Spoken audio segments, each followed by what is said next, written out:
Si j'avais pu, j'aurais été joueur de hockey, mais je n'avais pas le talent.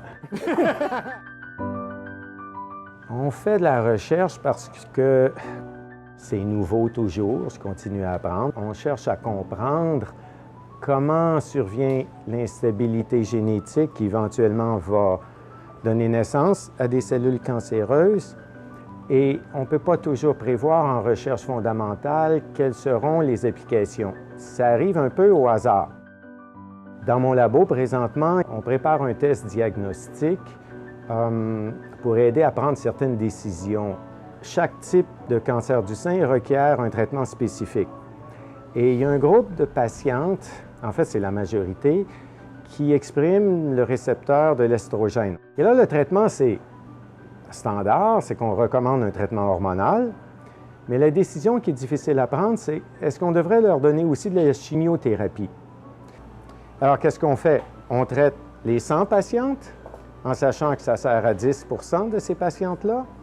Alors, on pense qu'on a développé un test qui permettrait d'identifier quelles patientes ont besoin de chimiothérapie et lesquelles n'en ont pas besoin. D'une part, on sauve de l'argent au système, on permet à celles qui ont besoin de chimiothérapie d'arriver plus vite au traitement, ça rend service à tout le monde. On ne peut pas vous promettre une cure pour le cancer, et je n'y crois pas, mais on peut allonger la vie. Et si je vous donne 2 ans de plus ou 15 ans de plus, vous allez les prendre.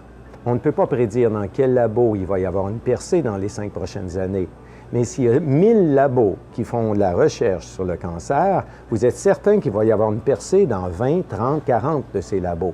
Le rôle de la Société canadienne du cancer, c'est de nous supporter. C'est un organisme extrêmement sérieux. C'est l'organisme qui a probablement le pourcentage de fonds alloués à l'administration le plus faible. Les 30 dernières années ont été probablement la période la plus dynamique en sciences au total, en particulier en biologie moléculaire appliquée au cancer. On a fait des découvertes absolument extraordinaires. Ça dépasse la science-fiction, en fait, ce qu'on a découvert. Je lisais comme jeune étudiant de la science-fiction. Il est venu un temps où je trouvais ça ennuyant. Comparé aux articles scientifiques, il y avait moins d'idées dans les livres de science-fiction que dans des articles scientifiques. Je vous dis,